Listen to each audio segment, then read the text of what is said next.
Hi guys, good morning, good morning. Kumusta kayo dyan mga kaibigan ko sa YT? Meron na naman akong isi-share sa inyo ngayon guys. Isa sa mga bagong brand ng Insta360. Itong stabilizer na gimbal. Ito yung unang labas. Tsaka yung bago ngayon itong gimbal na is Pro 2. Kung anong pagkakaiba sa dalawa. So unahin ko lang tong gimbal na unang labas, itong Flow. So ang napapansin nyo mga kapatid, itong handle nya is medyo mataba na maiksi. Ayan, so itong gimbal na to is kung malobat siya pwede nating i-charge. Ayan, mayroon siyang chargers na kasama pag binili natin.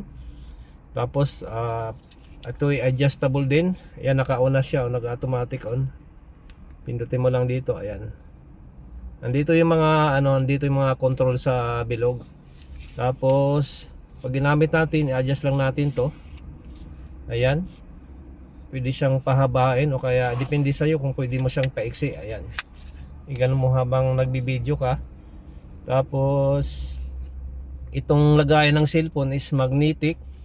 So kung ilagay mo yung cellphone at pwede mo siyang tanggalin tapos ibalik ng ganon. So andito yung adjust sa baba ito. Pwede mo siyang i-vertical, yung patayo, tapos yung horizontal. So pag pinindot mo yung horizontal, kusa siyang mag-automatic. Tapos pag vertical naman, kusa siyang ayan mga kapatid. Tapos pwede natin tong ipatayo. Ayan, kung nasa loob tayo ng bahay o kaya sa loob, nagbi-video tayo, nasa tayo sa mga party, mga picnic, kukuha ka tayo ng mga video. Ayan. Ayan oh. Ayan, pwede nating itayo ng ganun oh. Ayan. Wala lang kasi akong space dito sa loob ng sasakyan. So, ito yung unang labas ng gimbal stabilizer ng Insta360. Ayan guys. Balik lang natin. Ayan. So ipapaliwanag ko na naman sa inyo itong itong bago ngayon. Itong stabilizer gimbal na is Pro 2. Ito yung bago ngayon. So ang kagandahan nito is natutupi. Ayan, i-ano ko lang. Tapos yung handle niya is medyo mahaba na siya. Ayan. So ganun din naman, andito na yung charger niya sa baba. Kung malubat, pwede nating i-saksak dito. Yung una kasi nasa taas. Tapos ganun din, natatanggal din to, magnetic. So ilagay mo yung cellphone dito pag ginamit natin. Ayan.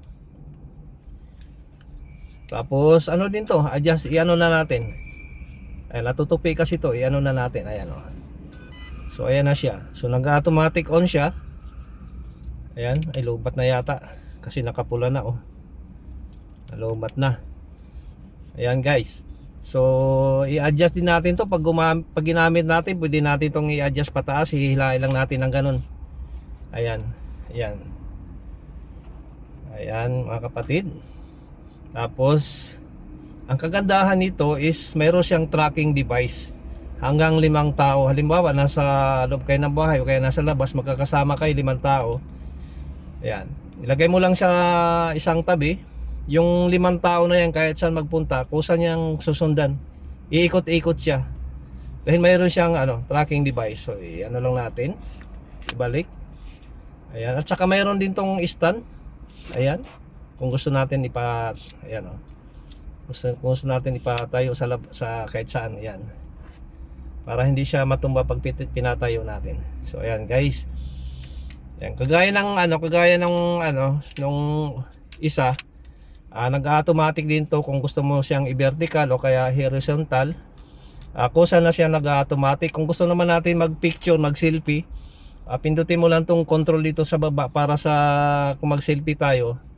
Pwede tayo mag-selfie dito sa bagong stabilizer. So ayan mga kapatid. So murang-mura lang naman to, kayang bilhin sa Pilipinas siguro nasa mga dito kasi 520. So 520 magkano sa Pilipinas yan? Nasa mga 6,000 plus. So kayang bilhin. Di ko lang alam kung meron na to sa Pilipinas.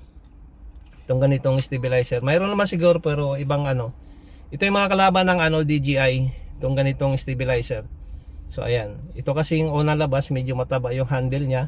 Tapos itong pangalawa, yung bago, mahaba siya na medyo ano, medyo hindi katabaan. So ayan mga kapatid, sanay na-enjoy nyo yung aking sinishare sa inyo. Nakakuha kayo ng idea kung anong pagkakaibahan nitong dalawa. Hinihila lang pala. So ayan, binalik ko na. So ayan oh. Balik na natin tong lagyanan ng cellphone. So ayan guys, maraming salamat. Sana nakakuha kayo ng idea kung anong pagkakaiba nito. Maraming salamat.